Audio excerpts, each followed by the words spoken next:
What's up, Foundation? What's up, YouTube? Man, it's me, your big partner, Cartoon 5-3. Man, I'm back again. Man, I'm back again. Man, we finna go back, y'all.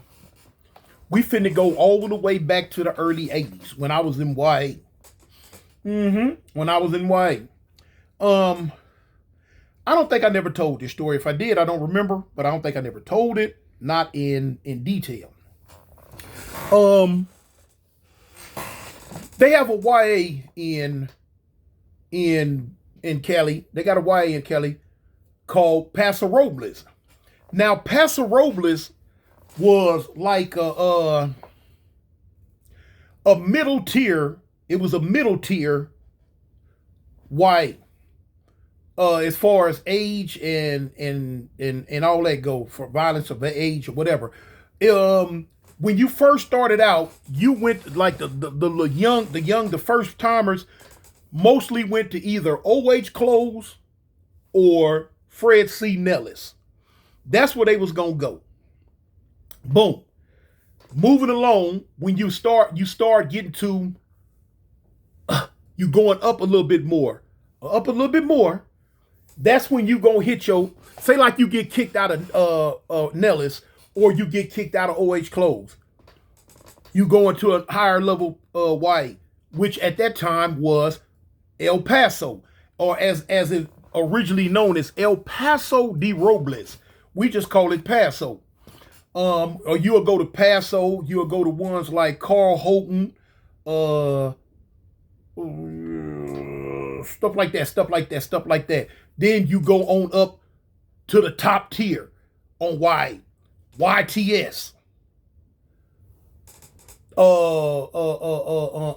DeWitt Nelson.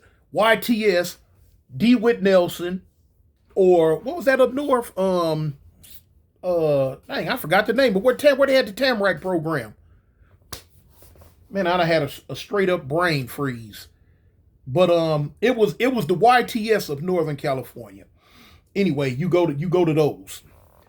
So now when I end up eventually leaving OH and Carl Houghton and all that, I end up going to Paso. So in Paso, boy, that was Crip Central. It was Crip Central. You know what I'm saying? As is almost all the YAs back then. Woo-wee.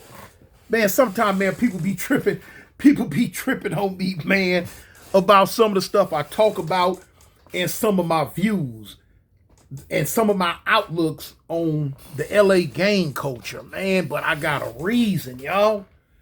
Man, I got a reason, man. You for y'all that's in other states and away, y'all ain't gonna never understand what I'm talking about. Y'all had to been around back in them 70s and 80s to really understand what I'm talking about. The way the gang demographics were back then, the way the gang culture was back then. Man, it was 1,000 degrees different from what, you know what I'm saying, LA is now. The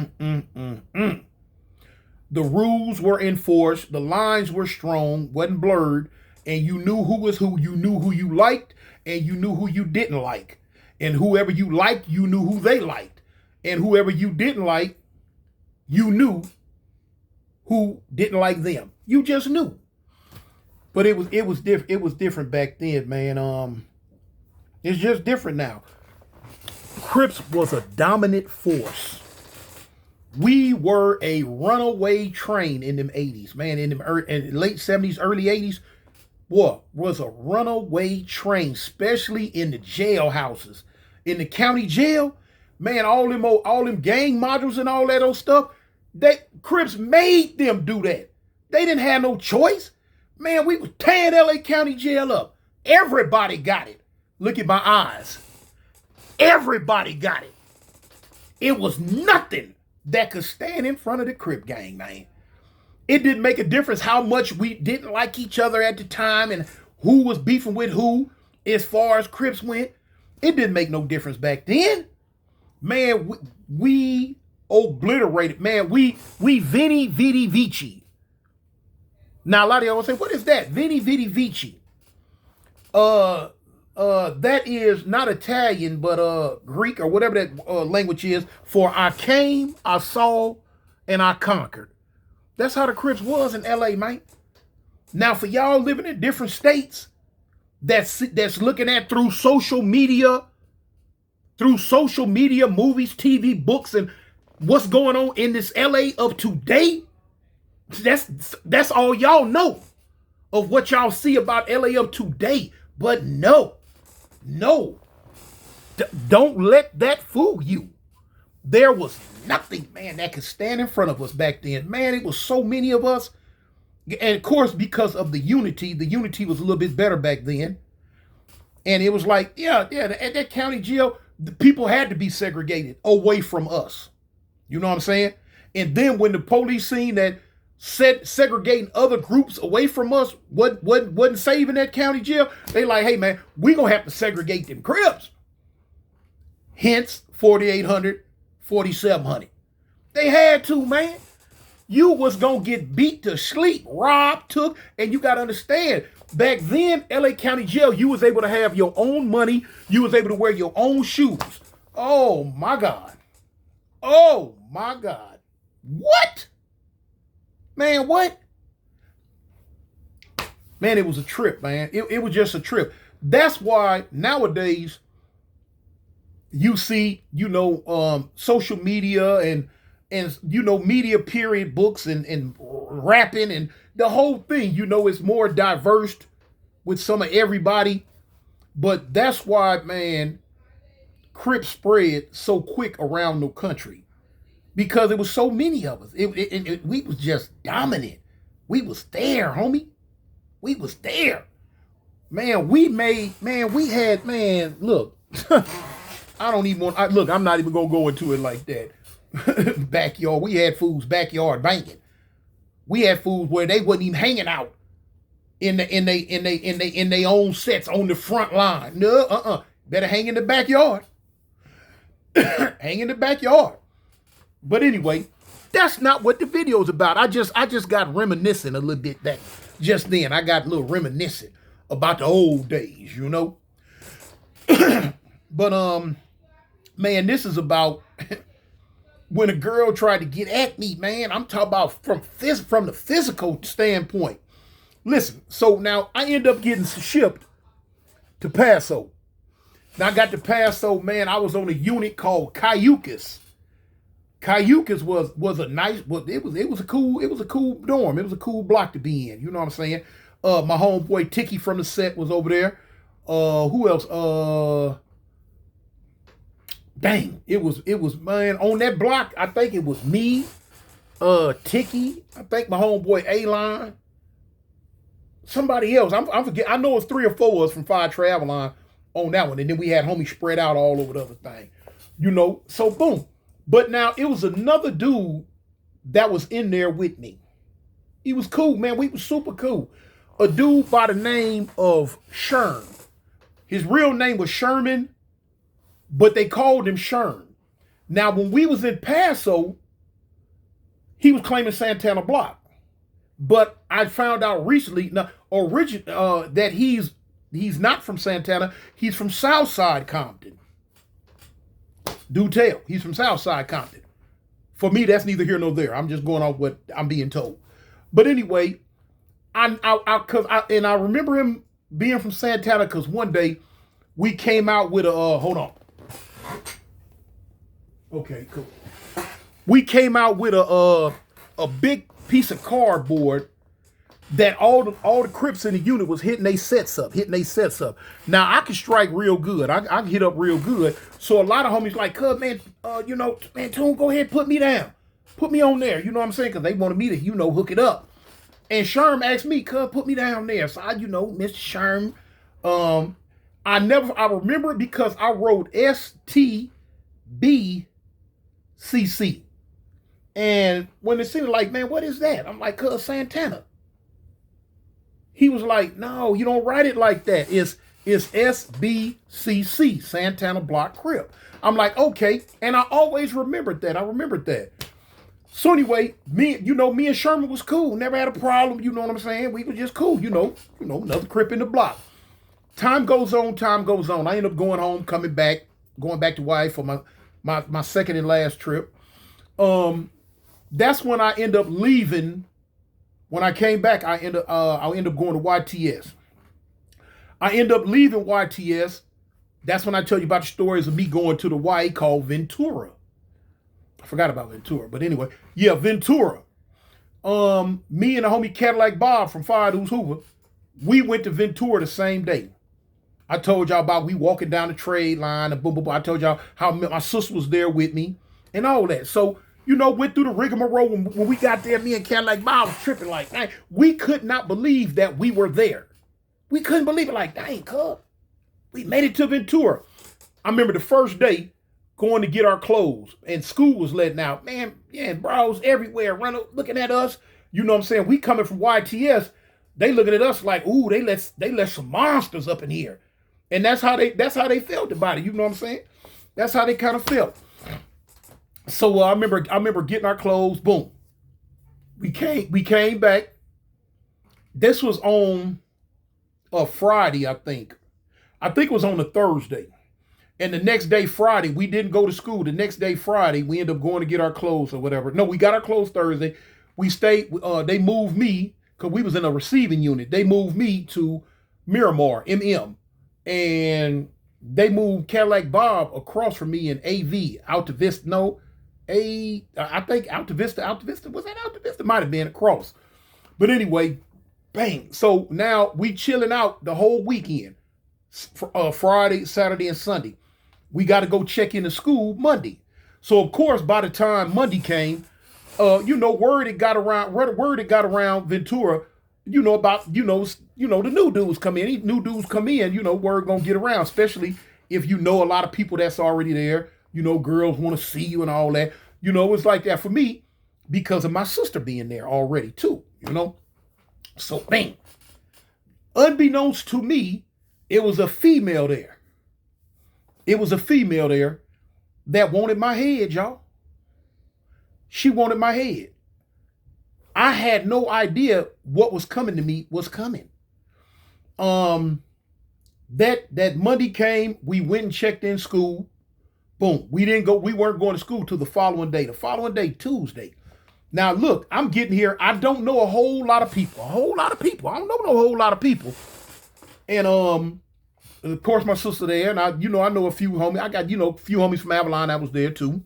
The homie Spanky from 8-8, he was across. A few more homies. But anyway, Tuesday came. Went to school. Went to my first period class. Second period class, when the bell rung, I'm coming out and I'm walking down this down this hallway. But the hallway is outside, it wasn't inside. You come out to class, grass, cement walkway, grass and all that. Class is on the other side, class is on this side. Okay, cool. I'm belling. I ain't even, I'm in state clothes at the time. I haven't even received my little package box from the house with my, my free world clothes in it. Because in Ventura, it was a giant fashion show. Giant fashion show, man. You had to come up out them state clothes, even though they had some of the flyest state clothes that you can get. I'm like, dang, boy, between their shoes, their shirts, the kind of pants they had some fly stuff. But now, girls wasn't gonna give you the time of day if you was belling around in state clothes. Get your box in, man. Get your weight up. So anyway, I'm belling. I'm still amazed. I'm looking at all these different women. I'm like, oh man, hey man, oh bad boy, woo. So it was a crowd coming toward me. I didn't know it was coming for me. All I knew was it was coming toward me.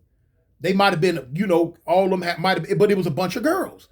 They might have been going to another class and back of me. That's what I thought. They didn't pay me going to another class. As it got closer, it was one standout female in the pack. One standout female in the pack. And this girl was big. She was big. She wasn't big and fat, but she was just thick, just monster thick. about 2-3 Big Macs over the thickness line. Draw the line right here on thick, between thick and fat. Bang. This the line. This thick. This fat. She might have been on a little bit over the line about that much, but she was cool though. So now when she bailed up on me, I remember her hit me up. She was like, and of course, cuz and me too was like, cuz, what's your name? I'm like, I'm Cartoon from Avalon. She, you from Avalon? I'm like, yeah, fine Trey. Man, all the other girls got out the way. She backed up and kind of like D'd up on me. Like, what? She was like, yeah, you the one jumped on my brother. You the one jumped on my brother. We gonna get out. We gotta fight. I'm like, what? I'm looking around like, man, what this girl talking about? You feel what I'm saying? Look, man, the skin was tender. And Big Mama wanted to tenderize it. Now, her name is Pam. Her name was Big Pam, and her moniker from the street was Buffalo Pam. They used to call her Buffalo Pam because she was a big old, you know what I'm saying? And she was a rider though. Oh my gosh, she was a rider. She was about that Crip thing. And I thought, if I'm not mistaken, I thought she was from Santana Block too. But I come to find out, no, she from Southside Compton too. But anyway, so it's gonna be people out there that know Big Pam Yates. They call her Buffalo Pam. Shout out to Pam, man. Anybody out there know her? Tell her Cartoon Fire Trey Avalon say, what's up, homegirl? But she D'd up on me, man, and was getting ready to attack. She was getting ready to go on the attack because somehow, some way, she had got word that I jumped on her brother Sherman when we was in Paso.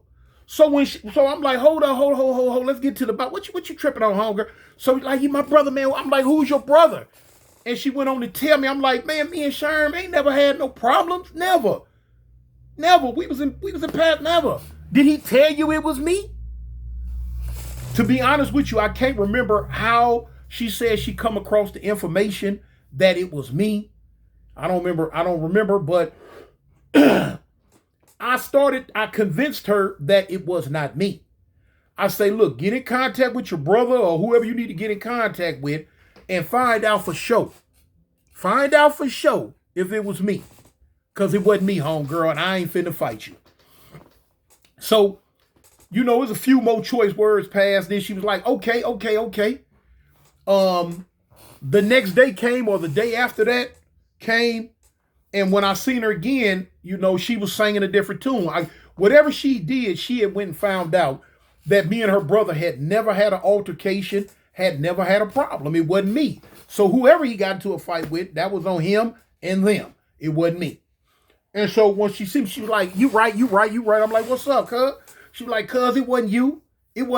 I'm like, I know it wasn't me.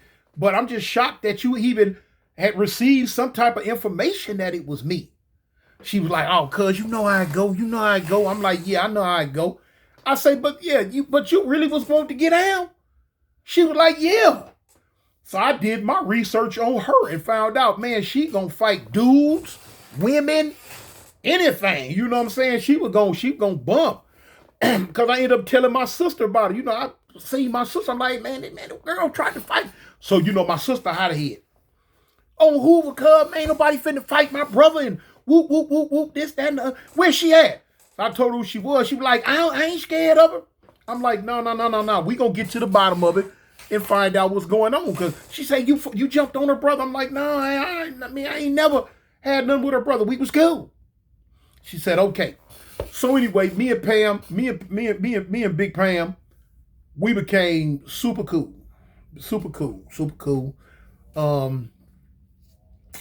I haven't seen her since then. I ain't really heard nothing about her since then. I ain't seen Sherman since the early 80s. Don't know what's going on, but wherever they at, man, I wish them all the luck in the world. I just had to tell that story, man. I was I had forgot about it. Then I was talking to somebody, and they reminded me.